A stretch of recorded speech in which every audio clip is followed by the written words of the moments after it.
നമുക്ക് ഈ ആഴ്ച കുറച്ച് റെസ്റ്റ് കൊടുക്കാം എൻ്റെ ശരീരത്തിന്. ഇല്ലെങ്കിൽ ഓടി ഓടി അതൊരു പരുവാവും. അതുകൊണ്ട് ഈ ആഴ്ച ഫുള്ള് ലൈറ്റ് വർക്കൗട്ടേ ഉള്ളൂ. ഇതൊക്കെ ആരാണ് പടച്ചു വിടുന്നതെന്ന് എനിക്കറിയത്തില്ല. നമുക്ക് ഇത് നിന്ന് നോക്കാം. ഇന്ന് വീട് വരെ എത്തിച്ചത്.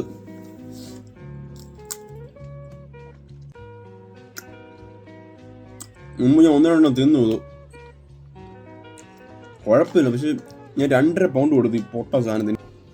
മര്യാദയ്ക്കുള്ള പച്ച ലൈസ് ആയിരുന്നെങ്കിൽ ഇതിൽ നിന്ന് ടേസ്റ്റ് ഉണ്ടായിരുന്നേനെ. ഇത് കാണുവാണെങ്കിൽ ട്രൈ ചെയ്യണ്ട. എൻ്റെ അഭിപ്രായം നിങ്ങൾ ട്രൈ ചെയ്യണ്ട. വേറെ വല്ല പഴയ ഫ്ലേവറൊക്കെ തന്നെ ട്രൈ ചെയ്താൽ മതി. ഇത് മേടിക്കണ്ട. പക്ഷെ ഞാൻ എന്നും രാവിലെ ട്രൈ ചെയ്യുന്നൊരു സാധനമുണ്ട്. അതെ, നിങ്ങൾ ഊഹിച്ച സാധനം തന്നെ. ബ്രെഡും പീനട്ട് ബട്ടറും പഴവും. സൗർഡോ എന്ന് പറയുന്ന ബ്രെഡാണ്. അതാ ബ്രെഡിൽ നിന്ന് ടേസ്റ്റുമാണ്. ആരോഗ്യത്തിനും ഇതാണ് നല്ലത്. കുറേ ഇൻഗ്രീഡിയൻസ് ഒന്നും ഇതിലില്ല.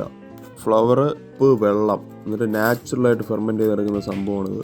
വേറെ ലെവലിലോട്ട് പോകാൻ കുറച്ച് പഴം കൂടെ അരിഞ്ഞിട്ടാൽ മതി. രാത്രി ചിക്കൻ തൈസ് എടുത്ത് എയർ ഫ്രയറിൽ കയറ്റും. പിന്നെ പൊട്ടറ്റോസും കുറച്ച് വെജീസും കൂടെ അടിക്കുമ്പോൾ പ്രോട്ടീനും കാബും അന്നത്തെ സെറ്റ്. പിന്നെ ഇവന് ചുമ്മാതിരിക്കാൻ കുറച്ച് പ്രോട്ടീൻ ഇവനും കൂടെ. സബ്സ്ക്രൈബ് ബട്ടൺ ഞെക്കി പൊട്ടിച്ചാൽ ഇതുപോലത്തെ കണ്ടന്റ് കാണാം.